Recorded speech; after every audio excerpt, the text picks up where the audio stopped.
자, 제가 결론부터 얘기해 드리면 이 신발 좋습니다.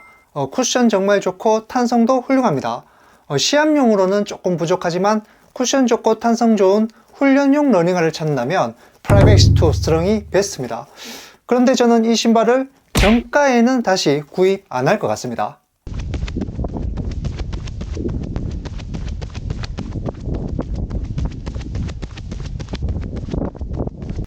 안녕하세요, 반갑습니다. 이제 마라톤 대회도 없고 시즌이 거의 마무리된 것 같습니다. 하지만 그럼에도 불구하고 달리기는 꾸준히 해야 되는 거 알고 계시죠? 자, 오늘 제가 리뷰할 신발은 바로 이 아디제로 프라이맥스2 스트롱입니다. 제가 이 신발을 구입한 지는 꽤 됐습니다. 출시하자마자 9월쯤에 바로 구입을 했으니까 거의 3개월 전에 구입을 했는데요. 굉장히 늦게 리뷰를 합니다. 그동안 제가 쭉 착용하면서 테스트를 했었는데요.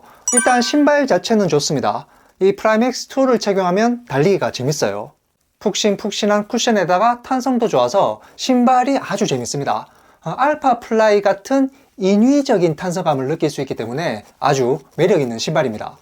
그래서 평소 훈련용으로 쿠션 좋고 탄성 좋은 신발을 원한다면 이 아디제로 프라이맥스2 스트롱이 베스트입니다.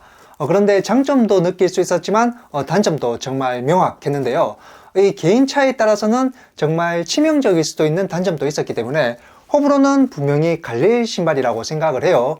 자, 그러면 제가 아주 빠르고 간단하게 스펙을 먼저 설명해 드리고 다시 얘기해 보도록 하겠습니다. 먼저 가피입니다. 독특한 디자인으로 설계되어 있는데 어떻게 보이십니까? 스트롱이라는 이름에서도 알 수 있듯이 실이나 끈 같은 걸 엮어서 묶여있는 형태의 가피의 모습을 하고 있는데요. 정말 특이하면서 아주 매력있는 모습을 하고 있으며 디자인 역시 예쁩니다.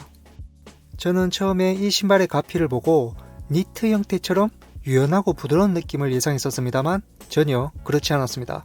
실제로 착용해보시면 정말 뻣뻣하고 탄탄한 느낌에 가까운 가피입니다. 물론 착용하면 착용할수록 살짝 늘어나긴 합니다만은 생각보다 정말 단단한 느낌의 신축성이 없는 가피이기 때문에 사이즈 선택을 굉장히 잘 하셔야 합니다. 이 신발은 아디오스 프로3보다 살짝 작게 나왔습니다. 저는 아디오스 프로3와 동일 사이즈인 265 사이즈를 선택했는데 타이트한 느낌이 있습니다. 그래서 딱 맞는 느낌을 원하시는 분들은 아디오스 프로3와 동일 사이즈를 선택하시면 될 것 같고, 편하고 여유있는 느낌을 원하시는 분들은 아디오스 프로3보다 반 치수 업을 하시는 게 좋을 것 같습니다. 자, 이렇게 가피가 탄탄하기 때문에 발을 굉장히 잘 잡아주었습니다. 달리면서 발이 흔들리지 않도록 꽉 잡아주기 때문에 가피의 안정감은 정말 좋은 편입니다. 하지만 개인적으로 아쉬운 부분도 많았는데요. 이 신발은 가피의 단점도 명확했습니다. 첫 번째 단점으로 일체형 설포가 굉장히 불만족스럽습니다. 얇고 흐물흐물한 설포로 되어 있기 때문에 달리기를 하면 안쪽으로 말려 들어가는 경우가 가끔씩 있었으며, 이런 느낌 때문에 발등을 압박하는 경우가 있었습니다. 이런 형태의 설포는 개인적으로 저는 굉장히 안 좋아하는 형태이며, 차라리 분리형 설포로 나왔다면 훨씬 완성도가 높았을 거라 생각합니다. 두 번째 단점으로 저는 익숙하기 때문에 크게 문제점은 없었습니다만, 역시나 뒤꿈치가 생각보다는 고정이 잘 되지 않습니다. 이건 아디오스 프로3도 마찬가지인데요. 뒤꿈치의 패딩 처리가 조금 어설프게 되어 있기 때문에 개인차에 따라서는 뒤꿈치의 고정력에 불만을 가질 수 있습니다. 저는 베넥이나 아디오스 프로3에 익숙해서 괜찮습니다만은 뒤꿈치에 민감하신 분들은 신중히 구입할 필요가 있겠습니다. 세 번째 단점은 가피의 안쪽 마감 처리입니다. 안쪽 마감 처리를 한번 보시면 살짝 어설프게 되어 있는 걸 볼 수 있는데요. 제가 예전에 뉴발란스의 SC 엘리트 3의 어설픈 가피를 보고 굉장히 혹평을 했었습니다. 그런데 그 정도까지는 아닙니다. 저 같은 경우에는 짧은 거리를 달릴 땐 몰랐는데 30km 테스트를 했을 때 후반에 발등 쪽 불편함을 느꼈습니다. 그래서 혹시나 장거리를 달린다거나 발등이 높으신 분들은 저처럼 불편함을 느낄 수도 있으니 참고하시면 좋을 것 같습니다. 정리를 하면 전체적으로 탄탄하면서 발을 잘 잡아주는 가피였지만 설포와 뒤꿈치 그리고 안쪽 마감 처리가 조금 아쉬운 부분이 있었습니다. 다음 미드솔입니다. 굉장히 높은 라이트 스트라이크 프로 미드솔로 되어 있으며 카본 플레이트가 2층 구조로 되어 있는 아주 독특한 설계를 가지고 있습니다. 어떻게 보이십니까? 포포은 43.5mm, 힐은 50mm, 그래서 옵셋은 6.5mm입니다. 그리고 신발 무게는 현재 제 신발 265 사이즈 298g입니다. 신발 설계를 잠깐 보여드리면 아주 두꺼운 라이트 스트라이크 프로 미드솔이 3중 구조로 되어 있습니다. 여기 보이시죠? 그리고 중간에 카본 플레이트가 2층 구조로 설계되어 있습니다. 설계들로 보면 한눈에 파악이 가능하실 겁니다. 예전 버전인 프라임엑스 1과 한번 비교를 해보겠습니다. 전체적인 설계는 예전 버전과 비슷한데 가장 큰 차이점이 뭔지 보이십니까? 네, 그렇습니다. 프라임엑스 1에서는 아디다스의 아이덴티티인 막대기 형태의 에너지 로드가 2층 구조로 삽입되어 있지만 이번 프라임엑스 2에서는 에너지 로드가 아니라 카본 플레이트가 2층 구조로 되어 있습니다. 제가 예전 2022 최고의 카본 플레이트 러닝화를 선정하는 영상에서 이렇게 얘기한 적이 있었는데요. 아디다스는 에너지 로드도 좋긴 하지만 저는 개인적으로 플레이트 형태로 카본을 삽입하는 것이 미드솔을 좀 더 효율적으로 활용하는 방법이라고 생각하기 때문에 아디다스는 나중에 플레이트를 한번 삽입해보면 더 좋을 것 같고 여러가지 변화를 시도해봤으면 한다 라고 얘기했었습니다. 그런데 이번 아디다스가 드디어 플레이트를 삽입했습니다. 좋습니다. 아디다스는 제가 원하는 대로 여러가지 변화를 시도하는 걸로 보이는데요. 그래서 저는 이렇게도 한번 생각해봤습니다. 아디다스의 이런 변화는 나중에 나올 아디오스 프로 4에도 영향을 미칠 수 있지 않을까 그렇게 생각을 합니다. 나중에 나올 아디오스 프로 4 역시 아마도 플레이트가 들어갈 수도 있지 않을까 이렇게 조심스럽게 추측해 보겠습니다.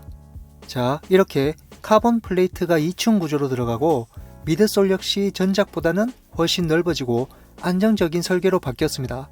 옆모습과 뒷모습을 한번 보시면 전작보다 좀 더 안정적으로 바뀐 걸 볼 수 있는데요. 이렇게 전작보다는 좀 더 안정적으로 바뀌었고 탄성감도 아주 훌륭합니다. 나이키의 알파플라이에서 느꼈던 그런 인위적인 통통 튀는 탄성감을 이 프라임엑스 2 스트롱에서도 느낄 수 있었는데요. 물론 알파플라이보다는 탄성이 떨어지긴 합니다만은 알파플라이의 그것과 비슷한 느낌적인 느낌을 느낄 수 있을 정도로 탄성감이 아주 훌륭합니다. 전작보다는 확실히 탄성이 더 좋습니다. 이렇게 전체적으로 정말 푹신하면서 탄성감도 훌륭한 아주 좋은 신발이라고 생각하긴 합니다만 역시나 단점도 명확했습니다. 첫 번째, 일단 무게가 무겁습니다. 현재 제 신발 265 사이즈가 298g이 나오는데요. 이건 전작과 비교했을 때 약 40g 정도 무거워진 수치입니다. 물론 40g이 별것 아닐 수도 있겠지만 장거리를 달릴 경우에는 확실히 무거움이 많이 느껴집니다. 더군다나 컨디션이 안 좋은 날에는 그 무거움이 2배로 느껴지는 경우가 많았습니다. 무게가 무거워진 건 정말 아쉽습니다. 그래서 저는 시합용으로는 조금 부족한 신발이며 시합용보다는 평소 훈련용으로 사용하기 좋은 신발이라고 생각합니다. 제가 추천하는 이 신발의 용도는 스피드 훈련이나 인터벌 훈련 같은 빠른 페이스의 훈련보다는 장거리 템포런, 장거리 시간주 훈련에 더욱 적합한 신발이라 생각하며 데일리로 신기에도 정말 괜찮은 트레이닝 러닝화라고 생각합니다. 두 번째 미드솔의 단점으로는 안정감입니다. 물론 전작보다 안정감은 분명히 좋아졌습니다. 전작보다 훨씬 안정적인 미드솔을 가지고 있지만 이 신발은 기본적으로 미드솔 높이가 50mm나 됩니다.